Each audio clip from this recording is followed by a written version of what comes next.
Αρχικά χαίρετε, ευχαριστούμε που μας δεχτήκατε στη συνέντευξη σήμερα. Καλά. Λοιπόν, μια βασική ερώτηση.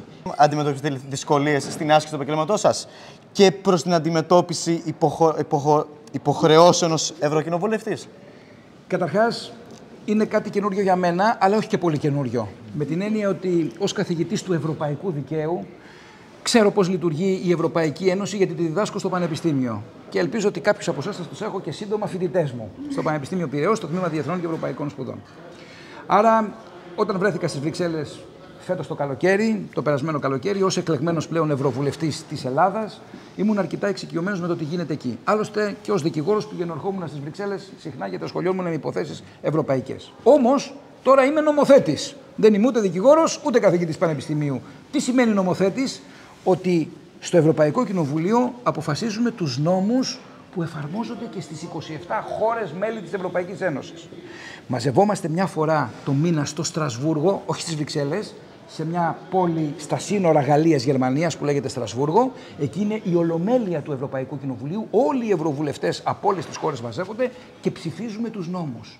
Για τις μεταφορές, για τις τηλεπικοινωνίες, για τα θέματα της οικονομίας και για άλλα ζητήματα. Για τα εργασιακά σας δικαιώματα, για το πώς θα σπουδάζετε, γιατί θα φοράτε, από πού θα έρχεται, από ποιες χώρες, πώς θα το αγοράζετε, ποια είναι τα δικαιώματά σας ως καταναλωτές.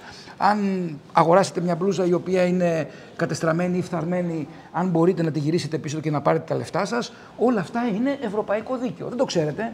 Και όμως, από πολύ απλά πραγματάκια καθημερινά μέχρι πολύ πιο σύνθετα θέματα όπως το εξωτερικό εμπόριο και η βιομηχανία στην περιοχή μας, εδώ Ανατολική Μακεδονία και Θράκη, αυτά που συζητούσαμε προηγουμένως με τους συναδέλφους, περνάνε μέσα από το Ευρωπαϊκό Κοινοβούλιο. Άρα, αποφασίζουμε για τις τύχες των 27 κρατών. Είμαι από αυτούς που πιστεύουν ότι το συμφέρον της χώρας μας είναι να έρθουμε ακόμα πιο κοντά οι λαοί και τα κράτη της Ευρωπαϊκής Ένωσης.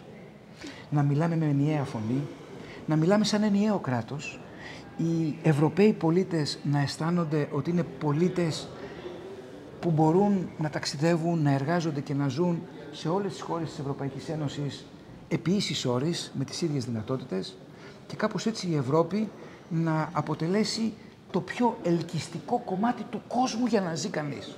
Και επίσης και για τη χώρα μας θεωρώ ότι είναι πολύ σημαντικό, γιατί βρισκόμαστε σε μια κουκίδα του χάρτη με ταραγμένα νερά και στα Βαλκάνια και στην Ανατολική Μεσόγειο, με απειλές από παντού, με οικονομικά ζητήματα κατά καιρούς. Είναι άλλο να μιλάς μόνος σου και άλλο να μιλάς μαζί με άλλους 26. Δεν αφορά μόνο την Ελλάδα, αφορά όλες τις χώρες της Ευρωπαϊκής Ένωσης. Είμαι λοιπόν αισιόδοξος ότι θα ξυπνήσουν λιγάκι στις Βρυξέλλες κάποιοι, που καμιά φορά τους παίρνει ο ύπνος, επειδή έχουν συνηθίσει στην καλοπέραση, θα ξυπνήσουμε όλοι και θα κοιτάξουμε το μέλλον μας στο κοινό. Και το κοινό μας μέλλον είναι ενωμένοι μπροστά. Ωραία. Βλέπουμε στο κέντρο και εδώ στην πόλη μας ότι τα ηλεκτρικά αμάξια είναι το μελλοντικό πράγμα και υπάρχει το σχέδιο να απαλληφθούν τα αμάξια βενζίνης και γενικά άλλων των υδρατμών. Και έχω μια σημαντική ερώτηση. Τι θα γίνεται με τις μπαταρίες ηλεκτρικών αυτοκινήτων όταν θα φτάνουν στο τέλος της ζωής τους? Θα πετάγονται, θα κρατιούνται, θα ανανεκλώνονται? Θέλω να μου πείτε τι σκοπό, τι σχέδιο έχει η Ευρωπαϊκή Ένωση γι' αυτό. Ένα σημαντικό ζήτημα από τις μορφές ενέργειας που είναι φιλικές προς το περιβάλλον είναι τι γίνεται μετά με τα υλικά που χρησιμοποιήθηκαν για την παραγωγή ενέργειας. Και πράγματι αυτό που λες είναι πολύ σημαντικό. Τι γίνεται μετά? Αυτό σε μεγάλο βαθμό μας απασχολεί και για τα ζητήματα πυρηνικής ενέργειας. Εδώ στην Ελλάδα δεν έχουμε πυρηνική ενέργεια και εγώ είμαι πάρα πολύ σκεπτικός έως αρνητικός στην πυρηνική ενέργεια, παρότι είναι μια πιο καθαρή ενέργεια. Είναι καθαρή ενέργεια, δηλαδή δεν βγάζει διοξίδιο του άνθρακα. Όμως έχει τοξικά απόβλητα και πάρα πολύ επικίνδυνα. Και μια επικινδυνότητα. Τι κάνεις με τα τοξικά απόβλητα? Και στις ανανεώσιμες πηγές ενέργειας ή στην ηλεκτροκίνηση, τι κάνεις με τις μπαταρίες που και αυτές ρηπαίνουν την ατμόσφαιρα? Άρα λοιπόν, και υπάρχουν μελέτες, υπάρχουν επιστήμονες που δουλεύουν πάνω σε αυτά και καταθέτουν πορίσματα και η τεχνολογία συνεχώς εξελίσσεται. Για μένα είναι πάρα πολύ σημαντικό όχι μόνο να έχουμε καθαρή ενέργεια, δηλαδή να μην βγάζει καυσαέρια, να μην βγάζει εκπομπές διοξιδίου του άνθρακα, αλλά κυρίως να έχουμε μια κυκλική οικονομία στην ενέργεια, αυτά τα οποία πλέον είναι άχρηστα, να μην πετιώνται στις θάλασσες και στα ποτάμια και στα χωράφια, αλλά να μπορούν να επαναχρησιμοποιηθούν. Κυκλική οικονομία. Κυκλική οικονομία. Circular economy. Κυκλική οικονομία. Ξαναχρησιμοποιείς τα πράγματα που χρησιμοποίησες πριν. Έτσι ώστε να μην πάνε στο περιβάλλον και μολυνούν. Συνεχίζεται η έρευνα, παράγονται καινούριες μελέτες, εξελίσσεται η τεχνολογία. Είμαι αισιόδοξος ότι σύντομα θα έχουμε πολύ καλύτερα αποτελέσματα, έτσι ώστε και όσοι πιστεύουμε στην καθαρή ενέργεια να θεωρούμε ότι προς τα εκεί είναι το μέλλον και όχι στα ορυκτά καύσιμα, πετρέλαιο και φυσικό αέριο. Να πάρουμε άλλη μια ερώτηση. Έλα λίγο πιο δώμα. Έλα, κοριτσάρα. Να μην χάσουμε το αεροπλάνο δηλαδή, γι' αυτό το λέω. Πάμε. Η ερώτησή μου είναι σχετικά με το έργο το οποίο διαπράτετε. Πώς μπορούν οι πολίτες να συμμετέχουν πιο ενεργά στις αποφάσεις τις οποίες παίρνετε? Να ενημερώνονται. Και είναι μια καταπληκτική εποχή. Όλοι φωνάζουν για το ίντερνετ, για αυτά, τους κινδύνους κτλ.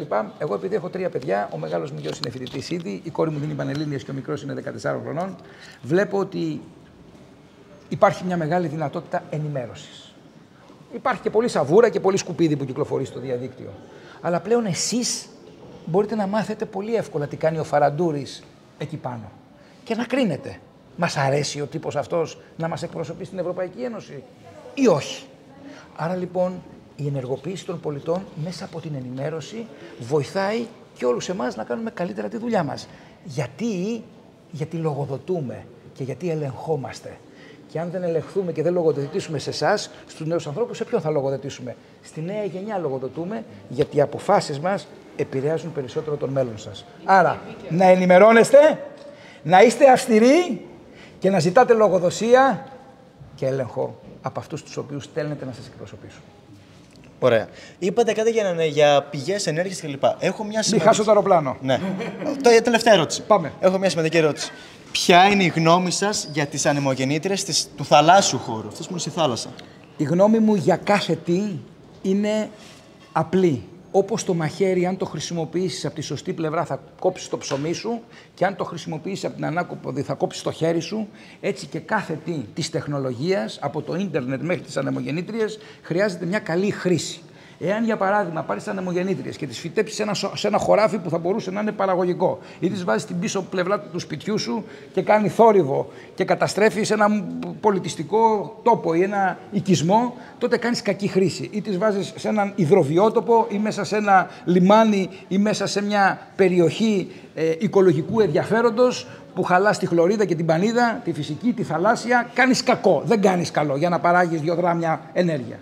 Αν όμως τα θαλάσσια πάρκα μπορέσεις και τα οργανώσεις σε περιοχές οι οποίες δεν ενοχλούν ούτε την ναυσιπλοεία, ούτε το φυσικό περιβάλλον, ούτε την πολιτιστική κληρονομιά, ούτε ακόμη περισσότερο τον υποθαλάσσιό μας πλούτο χλωρίδας και πανίδας, τότε νομίζω ότι μπορούμε να τα χρησιμοποιήσουμε για καλό σκοπό, όπως κάνουν και άλλες χώρες της Ευρωπαϊκής Ένωσης, η Δανία, η Σουηδία, οι χώρες οι σκανδιναβικές χώρες, αλλά και άλλες χώρες της κεντρικής Ευρώπης, με πολύ καλά αποτελέσματα και με μειωμένο ενεργειακό κόστος. Εξαρτάται πώς χρησιμοποιείς κάθε τι. Άναρχα, χωρίς πρόγραμμα και όπου γουστάρει ο καθένας, δεν κάνει καλό. Με σχεδιασμό, με προγραμματισμό, με έμφαση στην προστασία του περιβάλλοντος και στο μέλλον των επόμενων γεννών, μπορούν να συμβάλλουν και στο χαμηλό ενεργειακό κόστος και σε ένα καλύτερο κόσμο για μας.